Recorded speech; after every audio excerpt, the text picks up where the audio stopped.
discours partisan et vous pointez du doigt directement les services de renseignement américains. On va y revenir, mais d'abord toujours sur le traitement médiatique, Mélanie Freixili. Une question, est-ce que finalement, Rachida Chachi parlait effectivement de discours partisans. Est-ce qu'on doit prendre pour argent comptant, je parle de la presse de manière générale, pour argent comptant les dires d'un tueur au final? Alors, la presse de manière générale, c'est un peu large parce que si vous regardez Russia Today ou le New York Times, évidemment, vous n'avez pas tout à fait le même récit des événements. De la même manière, si vous regardez la presse française, vous n'avez pas exactement la même chose non plus.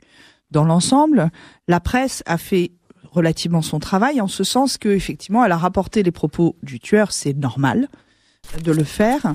Il faut pas exagérer, c'est quand même un peu notre boulot. Non, évidemment, bien sûr. Mais en fait, une question, est-ce que la presse doit finalement, est-ce qu'on doit faire confiance aux paroles d'une personne qui vient de tirer sur une autre? Il ne s'agit pas de faire confiance. Est-ce qu'on a vocation à relayer et à fonder une quelconque analyse à partir des propos d'un criminel? Alors, c'est ça la question. Donc je suis en train de vous répondre. On a vocation à relayer ce qu'il a dit parce que c'est ça l'info. Mais à bâtir une analyse à partir de ce qu'a dit. À partir de ça, évidemment, on essaye de bâtir une analyse à partir de tous les éléments que l'on a, y compris ce qu'il a dit. Pas seulement, mais y compris ce qu'il a dit, évidemment. Alors maintenant, moi, il y a deux choses, si vous voulez, qui sont séparées. La première des choses, c'est que j'aimerais bien analyser effectivement comment est-ce que la presse l'a fait, mais avant toute chose, j'aimerais quand même aussi dire que on est quand même dans un temps particulier au niveau médiatique où les journalistes sont devenus les premiers à faire la chasse aux journalistes, et ça commence à m'agacer.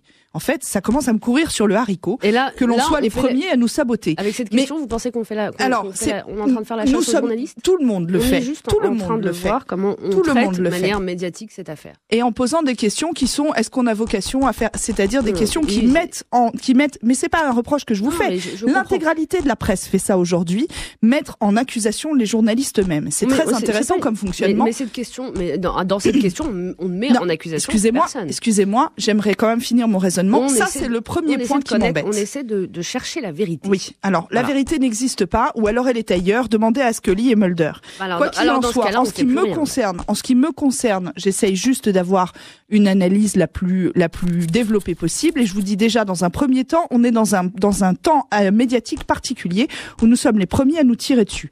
Ceci étant dit, ce qui est intéressant, c'est que comme on est paralysé, des questions, c'est tirer non, pas du tout. Je vous dis pas que vous le faites. Je vous dis que dans l'ensemble, on est dans ce temps médiatique-là. C'est une réflexion. J'ai quand même le droit de la faire. Alors ensuite, ce qui est intéressant, c'est que comme on est dans un temps où les journalistes n'ont plus réellement le droit de penser les choses sans être taxés de subjectivité, ils doivent s'en référer à des experts, et c'est dans le choix des experts qu'il y a peut-être matière à s'amuser. En ce qui concerne les experts qui ont été cités par la presse française. Et là, c'est plutôt intéressant. On se rend compte que l'on a effectivement des think tanks qui sont américains, qui ont été utilisés, comme par exemple la Fondation pour la défense de la démocratie, alors dont le rôle est normalement effectivement de défendre les valeurs de l'universalité et de la démocratie, mais c'est quand même basé à Washington, et c'est un think tank purement américain qui est relativement libéral. Et effectivement, alors ce think tank-là, de manière absolument pas étonnante, estime que en effet, la Turquie est en difficulté parce qu'elle cherche à trouver un modus vivendi avec la Russie en Syrie, et que la population, notamment l'AKP, pose des problèmes là-dessus, et que ça pose un risque structurel à la Turquie, ce qui est une analyse qui est logique pour un think tank américain. Autre think tank qui a été convoqué par la presse française, et c'est très intéressant, c'est l'Institut Montaigne. Et alors l'Institut Montaigne, il a rien à voir avec la choucroute, parce que l'Institut Montaigne, son rôle, à lui, normalement, c'est de faire, de réfléchir la cohésion sociale et les politiques publiques franco-françaises. Alors donc, on se demande bien pourquoi on demande à un expert d'un think tank purement franco-français de réfléchir sur la question turco-syriano-russe. Mais néanmoins, c'est ce qu'on fait. Et alors, ce qui est intéressant, c'est qu'est-ce qu'ils disent. Et ils disent que, en l'occurrence, il y a ce qui se passe là montre que finalement la population turque n'est pas d'accord avec ce qui se passe à Alep, et ça ne passe pas auprès d'une partie de la population musulmane turque. Ça, c'est intéressant. Qu'un expert de l'Institut Montaigne, identifié comme un expert de l'Institut Montaigne, qui n'a rien à voir avec la choucroute, se prononce sur cette question, est intéressant. C'est le premier point qui m'embête. On essaie de chercher la vérité. Oui. Alors, la vérité n'existe pas, ou alors elle est ailleurs. Demandez à Scully et Mulder. Quoi qu'il en soit, en ce qui me concerne, j'essaye juste d'avoir une analyse la plus développée possible. Et je vous dis déjà, dans un premier temps, on est dans un temps médiatique particulier, où nous sommes les premiers à nous tirer dessus. Ceci étant dit, ce qui est intéressant, c'est que comme on est paralysé... Des questions, c'est tirer non, pas du tout. Je vous dis pas que vous le faites. Je vous dis que dans l'ensemble, on est dans ce temps médiatique-là. C'est une réflexion. J'ai quand même le droit de la faire. Alors ensuite, ce qui est intéressant, c'est que comme on est dans un temps où les journalistes n'ont plus réellement le droit de penser les choses sans être taxés de subjectivité, ils doivent s'en référer à des experts. Rapporter les propos du tueur, c'est normal de le faire. Il faut pas exagérer, c'est quand même un peu notre boulot. Non, évidemment, bien sûr. Mais en fait, une question, est-ce que la presse doit est-ce qu'on doit faire confiance aux paroles d'une personne qui vient de tirer sur une autre ? Il ne s'agit pas de faire confiance. Est-ce qu'on a vocation à relayer et à fonder une quelconque analyse à partir des propos d'un criminel ? C'est ça la question. Donc je suis en train de vous répondre. On a vocation à relayer ce qu'il a dit parce que c'est ça l'info. Mais à bâtir une analyse à partir de ce qu'a dit. À partir de ça, évidemment, on essaye de bâtir une analyse à partir de tous les éléments que l'on a, y compris ce qu'il a dit. Pas seulement, mais y compris ce qu'il a dit, évidemment. Alors maintenant, moi, il y a deux choses, si vous voulez, qui sont séparées.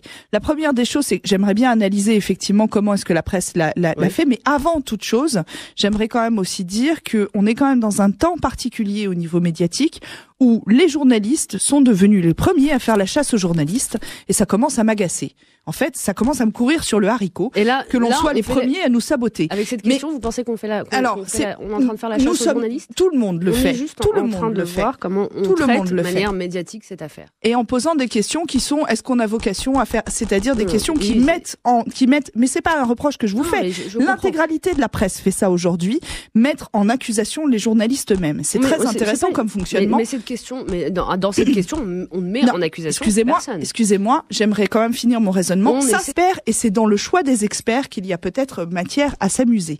En ce qui concerne les experts qui ont été cités par la presse française. Et là, c'est plutôt intéressant. On se rend compte que l'on a effectivement des think tanks qui sont américains, qui ont été utilisés, comme par exemple la Fondation pour la défense de la démocratie, alors dont le rôle est normalement effectivement de défendre les valeurs de l'universalité et de la démocratie, mais c'est quand même basé à Washington, et c'est un think tank purement américain qui est relativement libéral. Et effectivement, alors ce think tank-là, de manière absolument pas étonnante, estime que en effet, la Turquie est en difficulté parce qu'elle cherche à trouver un modus vivendi avec la Russie en Syrie, et que la population... Discours partisan, et vous pointez du doigt directement les services de renseignement américains. On va y revenir, mais d'abord toujours sur le traitement médiatique Mélanie Freixigli. Une question, est-ce que finalement, Rachida Chachi parlait effectivement de discours partisans. Est-ce qu'on doit prendre pour argent comptant, je parle de la presse de manière générale, pour argent comptant les dires d'un tueur au final ? Alors, la presse de manière générale, c'est un peu large, parce que si vous regardez Russia Today ou le New York Times, évidemment, vous n'avez pas tout à fait le même récit des événements. De la même manière, si vous regardez la presse française, vous n'avez pas exactement la même chose non plus. Dans l'ensemble, la presse a fait relativement son travail, en ce sens que effectivement